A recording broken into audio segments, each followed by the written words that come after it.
Hello student, welcome back to my YouTube channel knowledge arena. यहाँ पर आपको study से रिलेटेड वीडियोस मिलती रहती हैं, तो चैनल को सब्सक्राइब कीजिए, वीडियो को लाइक कर सकते हैं, इस वीडियो को ज़्यादा से ज़्यादा शेयर कीजिए। इधर यदि आपको कुछ भी डाउट रहता है तो आप मुझे इंस्टाग्राम में फॉलो कर सकते हैं या उस पर मैसेज कर सकते हैं, या नीचे दिए गए कमेंट बॉक्स में आप ज़रूर मैसेज करके आप मुझे बता सकते हैं। आज हम बताने वाले हैं क्लास 12 का एनसीईआरटी पैटर्न का अगला चैप्टर आव्यू का 3.3 प्रश्नावली बताने वाले हैं। इससे पहले मैंने इनके 5 प्रश्न को मैंने बता दिए हैं और प्रश्नावली 3.1 और 3.2 को भी मैंने बता दिया है। तो आपने उन वीडियोस को नहीं देखा है तो लिंक इन द डिस्क्रिप्शन, आप नीचे दिए गए लिंक पर क्लिक कीजिए, आप उस वीडियो पर पहुंच जाएंगे। तो चलिए बताते हैं प्रश्न क्रमांक 6 को। प्रश्न क्रमांक 6 लिखा गया है, यदि a बराबर cos alpha sine alpha minus sine alpha cos alpha हो तब हमें सिद्ध करना है कि a डैश a बराबर i। इसमें एक्चुअली 2 प्रश्न हैं, दोनों प्रश्न सेम टू सेम है, इसलिए मैं पहले प्रश्न को बता रहा हूँ, दूसरे प्रश्न को आप बनाने की कोशिश कीजिए। बिल्कुल सेम टू सेम है, हल्का वुल्का भी अलग नहीं है एक दूसरे से प्रश्न। हाँ, ज़रूर प्रश्न में अंक अलग अलग हैं। ठीक है, तो चलिए पहले इसे हल कर लेते हैं। यहाँ देखिए ए लिखा है, हमें यहाँ पर गुणा करने के लिए ए डैश चाहिए, अर्थात हमें एक इनका ए का परिवर्त आव्यूह निकालना होगा। जैसे कि मैं शुरुआत के 5वें प्रश्न में परिवर्त आव्यूह के बारे में बता चुका हूँ कैसे निकाला जाता है। ठीक है, तो यहाँ हम डायरेक्ट जल्दी जल्दी निकाल देंगे। तो पहले जो दिया है ए, हम उसे पहले लिख लेते हैं। ए बराबर जो दिया गया है हमें, ठीक है, ये हमारे पास ए बराबर दिया गया है, इसे लिख लेते हैं हम। ठीक है, अब हमें इनका परिवर्त आव्यूह निकालना है। परिवर्त आव्यूह निकालते हैं। ए डैश बराबर पंक्ति को जो है कॉलम में चेंज करना और कॉलम को पंक्ति में, अर्थात पंक्ति जो है स्तंभ में बदल जाएगा और स्तंभ जो है पंक्ति में लिख देंगे, सिंपल। तो इसका परिवर्त आव्यूह हो जाएगा ये। ठीक है, तो ये देखिए हमने इनको ए निकाल लिया और ए डैश निकाल लिया। अब हमें क्या करना है, प्रश्न के अनुसार इन दोनों का गुणा करना है और जो उनका आंसर आएगा वह आएगा आई। और आई क्या होता है, आई होता है एक इकाई आव्यूह, अर्थात उनके जो विकर्ण हैं उनमें हमेशा एक होगा।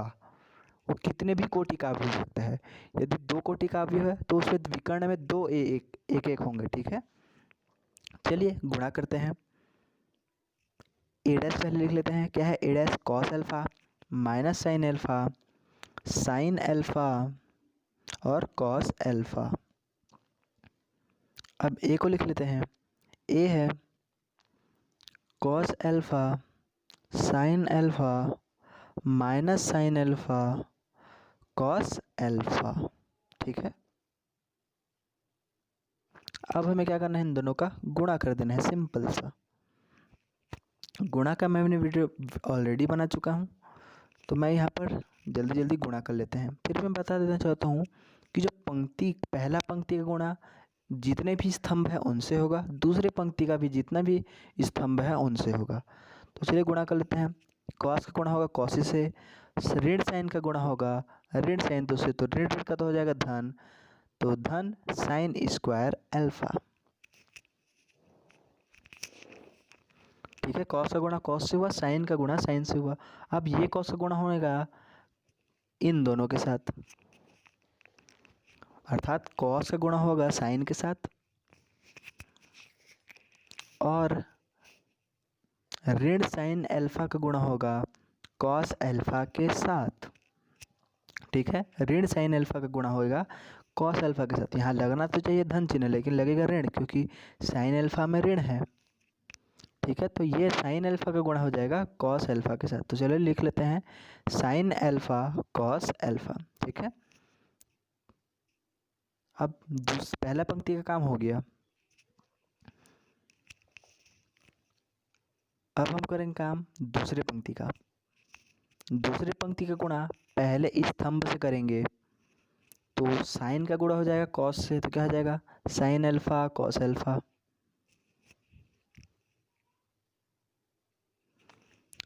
फिर अभी कॉस अल्फा का गुणा किसे करेंगे, कॉस अल्फा का गुणा करेंगे माइनस साइन अल्फा के साथ, तो क्या हो जाएगा चिन्ह लग जाएगा ऋण, चिन्ह लग जाएगा ऋण, ऋण साइन अल्फा कॉस अल्फा। ठीक है, अब दूसरे पंक्ति का गुणा दूसरे स्तंभ से कर देंगे तो क्या हो जाएगा साइन स्क्वायर अल्फा धन कॉस स्क्वायर अल्फा। ठीक है, वहाँ धन चिन्ह है। इसे एक बार पुनः अगले पेज में लिख लेते हैं।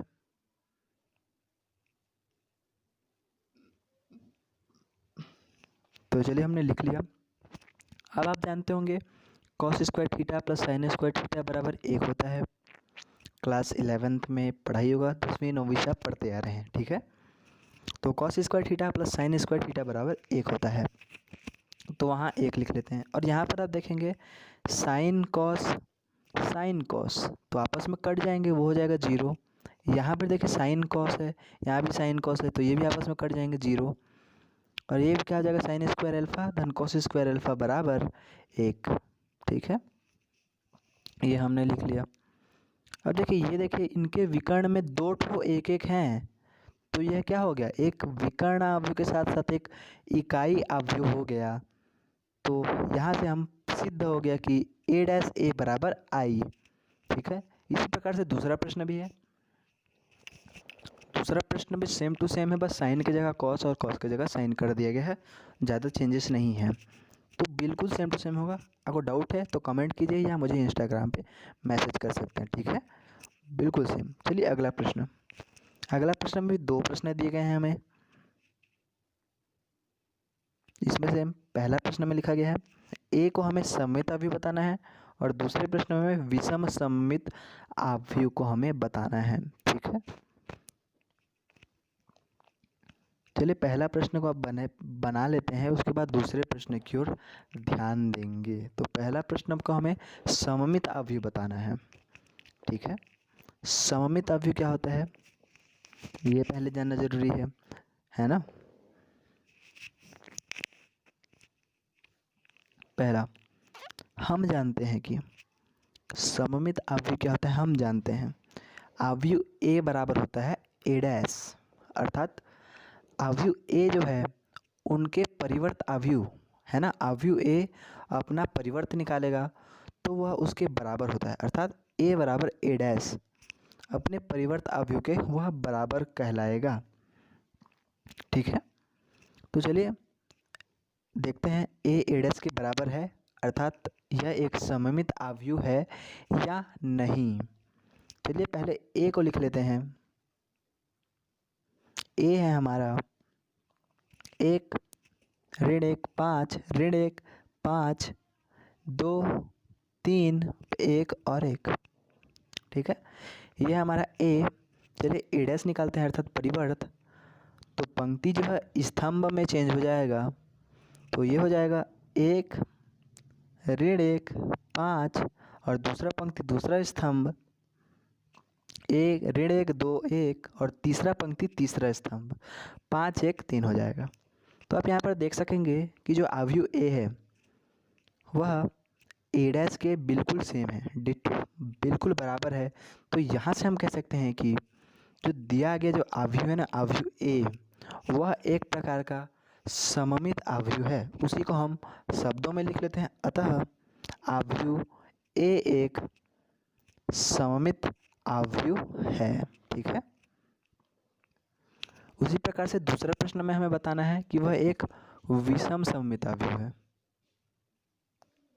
ठीक है, दूसरा प्रश्न बताना है हमें विषम सममित अवयव के बारे में। विषम सममित अवयव, यहाँ पर मैंने प्रश्न में सॉरी मिस्टेक कर दिया, प्रश्न में मैंने विषम सममित अवयव लिखा ही नहीं है। चलिए लिख लेते हैं।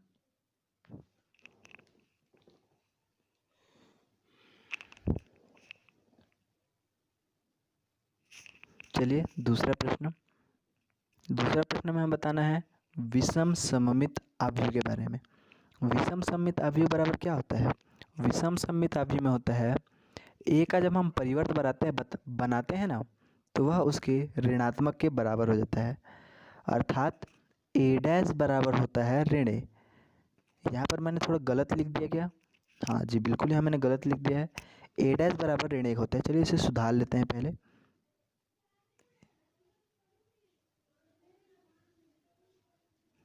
ए डैश बराबर ऋण ए, ठीक है। ए डैश बराबर ए, अर्थात उसका परिवर्तन निकालेंगे और ए में खाली ऋण का डिफरेंस होगा, ठीक है।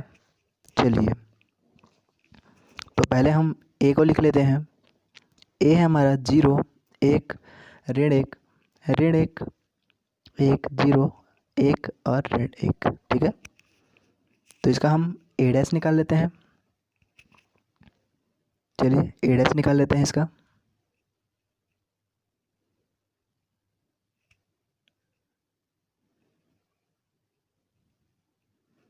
परिवर्तन निकालने में क्या, पंक्ति को स्तंभ, स्तंभ को पंक्ति, सिंपल। तो चलिए पहले इसे पंक्ति और स्तंभ में चेंज कर लेते हैं। ये हो जाएगा ऋण 1 0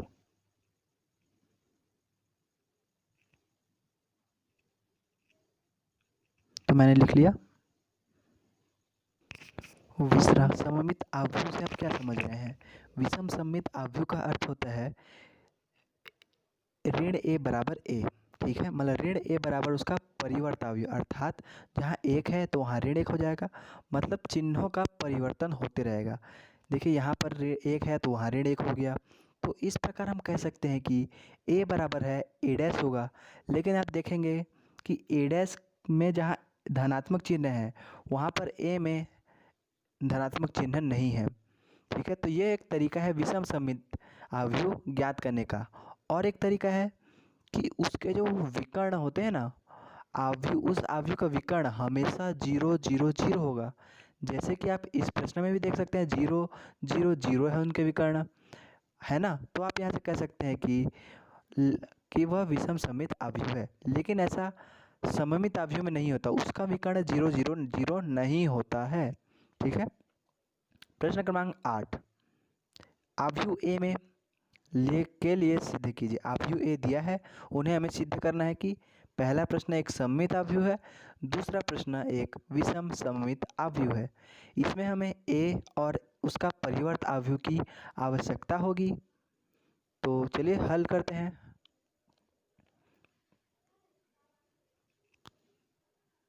चलिए जो दिया है हम पहले उसे लिख लेते हैं। ए बराबर क्या दिया है? ए बराबर 1 5 6 और 7। तो चलिए इसका परिवर्त अवयव निकाल लेते हैं। परिवर्त अवयव ए डैश बराबर 1 5 6 7, ठीक है। अब देखिए पहला प्रश्न क्या बोल रहा है? पहला प्रश्न में लिखा है अवयव ए और उसका परिवर्त अवयव ए डैश, उन दोनों को जोड़ेंगे तो वह एक सममित अवयव होगा, ठीक है। तो चलिए पहले इसे जोड़ लेते हैं, उसके बाद आगे का प्रोसेस देखेंगे। ए प्लस ए डैश बराबर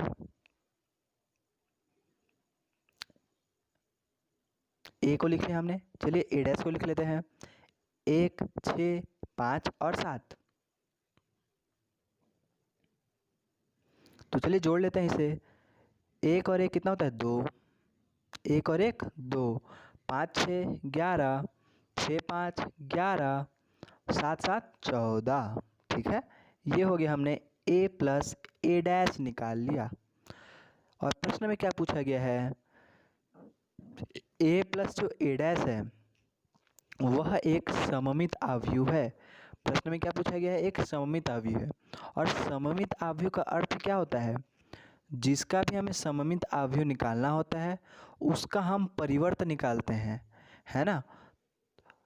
परिवर्त निकालते हैं तो उसका परिवर्त किसके बराबर होता है? उसी अवयव के बराबर होता है, अर्थात ए बराबर ए डैश होता है। यदि ए प्लस ए डैश का हम एक बार और परिवर्त निकालें तो वही जो ए प्लस ए डैश का जो मान आया है वही मान आता है, है ना। इसका हम परिवर्त निकालते हैं, जो भी आंसर आया उसका हम परिवर्त निकालें तो वही आया, तो हम कह सकते हैं कि वह एक सममित अवयव है। चलिए निकालते हैं। तो वो हो जाएगा 2, 11, 11 और 14। तो देख सकते हैं कि आप यहाँ पर सेम टू सेम वही अवयव आया। तो यहाँ से आप कह सकते हैं कि a बराबर a डैश, जो कि सममित अवयव का रूल है। a धन a डैश बराबर a धन a डैश का डैश। ठीक है, तो दोनों का हमने परिवर्त निकाला तो सेम टू सेम वही आया, तो हम कह सकते हैं कि यह प्रश्न एक सममित अवयव है। चलिए बढ़ते हैं प्रश्न क्रमांक 2। उससे पहले लिख लो, कैसे लिख लेते हैं। अतः a प्लस a डैश एक सममित अवयव है, जो कॉम्प्लीमेंट के तौर पर आप लिख सकते हैं। तो चलिए बढ़ते हैं प्रश्न क्रमांक 2 इसी प्रश्न के। तो यहाँ पर कुछ नहीं करना है, बस वही प्रश्न को हमें बस घटाना के रूप में लिखना है। तो चलिए पहले घटा लेते हैं। a और a डैश को हमने घटाना है। ठीक है, चलिए 1 में 1 गया 0, 5 में 1 6 गया ऋण 1, 6 में 5 गया 1 और 7 में 7 गया 0। पहला चीज़ आप देख सकते हैं कि 0 0 आया है। तो 0 0 तो आप एक विषम सममित अवयव की पहचान है ना। एक और पहचान क्या है, जो कि यदि हम उसका परिवर्त निकालते हैं तो a डैश बराबर होता है ऋण a होता है। ठीक है, पिछले प्रश्न में मैं जैसे कि बता चुका हूँ, मतलब चिन्ह परिवर्तित हो जाता है। जैसे कि यहाँ पर 0 0 ऋण 1 1 है, तो जहाँ ऋण 1 है वहाँ 1 हो जाएगा, जहाँ 1 है वहाँ ऋण 1 हो जाएगा। चलिए करके देखते हैं। चलिए इसका परिवर्त निकालते हैं। तो वो हो जाएगा 0 का 0, 1 का ऋण 1, 1 का 1 और ये 0। तो यहाँ पर आप देख सकेंगे कि दोनों का चिन्ह परिवर्तित हो चुका है और उनका जो विकर्ण है वो भी 0 0 है।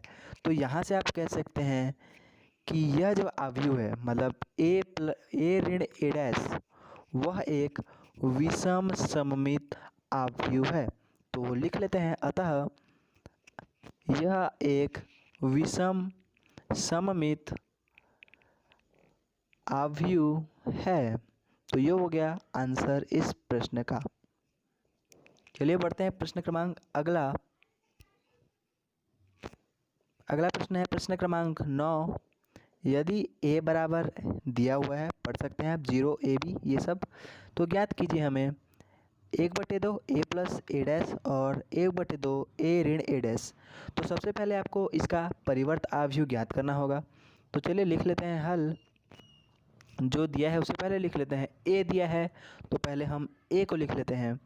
a बराबर दिया है, लिख लो 0 a b ऋण a ऋण b 0 c ऋण c और 0। ठीक है, a हम लोग को लिया था, हमने लिख लिया। इसका परिवर्त अवयव निकालते हैं क्योंकि इसकी ज़रूरत पड़ेगी हमें। चलिए परिवर्त अवयव निकाल लेते हैं। ये हो गया 0 a b ऋण a b 0 c और ऋण c, और ये धन c है वो ऋण c, सॉरी, और ये 0। ठीक है, तो ये आपने परिवर्त अवयव निकालना तो सीख ही गया है, ये निकाल लिया। अब देखिए यहाँ लिखा है 1/2 a धन a डैश। पहले हम इसे जोड़ लेते हैं, उसके बाद हम इसे 2 से भाग दे देंगे। ठीक है, a धन a डैश बराबर 0 ऋण a, नहीं सॉरी, पहले a लिखना है उसके बाद a डैश लिखना है। तो हमने a को लिख लिया, उसके बाद a डैश को लिख लेते हैं।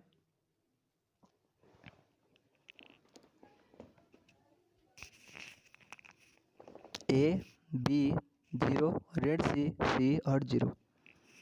चलिए अब इसे हम जोड़ लेंगे।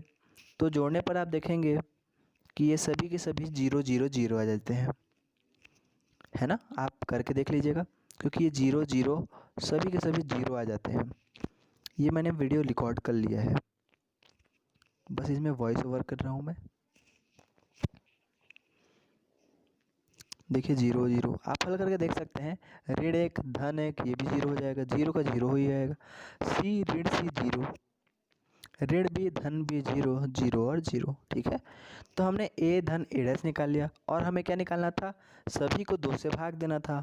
यदि हम इस सभी को 2 से भी भाग देते हैं तो जीरो को किसी से भी भाग दो उसका तो वैल्यू जीरो ही आना रहता है। तो आंसर क्या आ जाएगा, तो जीरो 1/2 ए धन ए डैश का जो आंसर आया वह आया जीरो जीरो जीरो, अर्थात पूरे के पूरे जीरो अवयव, उसे हम कह सकते हैं शून्य अवयव आया। इसका आंसर एक शून्य अवयव आया। ठीक है, ये हो जाएगा पहला का आंसर। चलिए बढ़ते हैं उसी प्रश्न का दूसरा। पिछले प्रश्न में हमने क्या किया, उन्हें जोड़ दिया। इस प्रश्न में हमें उन्हीं दोनों को घटा देना है। ठीक है, चलिए घटा लेते हैं इन्हें। घटाते हैं तो हमें प्राप्त होगा, जीरो में जीरो गया जीरो, ए ऋण धन नहीं, ए ऋण ऋण ऋण ऋण का तो हो गया धन, तो ए, तो ये हो जाएगा 2a। ठीक है, और बी ऋण ऋण बी, तो ऋण ऋण का तो हो गया धन, तो 2b हो जाएगा। 0 2a 2b हो गया। यहाँ क्या हो जाएगा, ऋण ए और ऋण ए, ऋण ऋण का तो हो गया धन, तो -2a यहाँ पे हो जाएगा। ठीक है, यहाँ पर तो हो गया -2a, ये तो हो गया 0, यहाँ पर हो जाएगा सी, यहाँ पर 2c हो जाएगा एक्चुअली, तो चलिए 2c लिख लेते हैं। ये ऋण बी, तो ये ऋण 2b हो जाएगा, और ये हो जाएगा -2c। ठीक है, और आज हाँ एक चीज़ ध्यान दीजिए कि जो ऊपर में लिखा हुआ है ना पहला पंक्ति में -2a -2b, वो एक्चुअली में धन 2a धन 2b है, जिसे बाद में मैं आपको सुधारूंगा। ठीक है, पहले से भाग दे दें, सभी को 2 से भाग दे दो, तो 0/2 जीरो, ऋण 2a/2 तो हो जाएगा 2, मतलब 2 से सभी जितने भी 2 हैं वो आपस में 2 से कट जाएंगे। तो सभी पहले काट लो यहीं पे, 2 2 ये कट गया, ये 2 कट गया, ये 2 कट गया, ये 2 कट गया, ये भी 2 कट गया, तो हमें मिल जाएगा 0 ए बी ऋण ए ऋण बी, 0 सी ऋण सी और 0।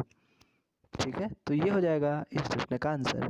ठीक है, यहाँ पर एक मिस्टेक है, ऋण ए और ऋण बी, ऋण ए और ऋण बी लिखा हूँ मैंने, वह एक्चुअली में धन ए और धन बी है। ठीक है, तो उसे आप सुधार लीजिएगा, मैं भी अभी सुधार लेता हूँ। ठीक है, तो ये हो गया, क्योंकि आप ऊपर देख ही सकते हैं ए में हम ऋण का तो धन हो गया, ए में ए जोड़ेंगे तो 2a आएगा ना, ऋण 2a थोड़ी आएगा, तो यहाँ पर आप सुधार सकते हैं। चलिए बढ़ते हैं प्रश्न क्रमांक अगला, जो कि सही विकल्प प्रश्न है। तो यहाँ पर मैंने उनके आंसर लिख लिए हैं। जो 10वां प्रश्न है उनका सही विकल्प का आंसर है ए, जो कि है विषम सममित अवयव आंसर, और अगला जो अंतिम सही विकल्प प्रश्न है उसका आंसर है π/3। ठीक है, तो आपको ये वीडियो पसंद आई होगी। इस वीडियो आपको पसंद आई है तो इस वीडियो को लाइक कीजिए, इस वीडियो को अपने फ्रेंड्स के साथ ज़्यादा से ज़्यादा शेयर कीजिए। अभी तक आपने चैनल को सब्सक्राइब नहीं किया है तो चैनल को ज़रूर सब्सक्राइब कीजिए, और आपको कुछ भी डाउट हो तो इस वीडियो में कमेंट कीजिए या मुझे इंस्टाग्राम पे मैसेज करके पूछ सकते हैं, मैं आपको वहाँ पर ज़रूर जवाब दूंगा। इसके अगले वीडियो में हम आपको बताने वाले हैं प्रश्नावली 3.4, वो ही बहुत ही इम्पोर्टेंट है, उस वीडियो को ज़रूर से ज़रूर देखिएगा। चैनल पे बने रहें, चैनल को सब्सक्राइब ज़रूर कीजिए।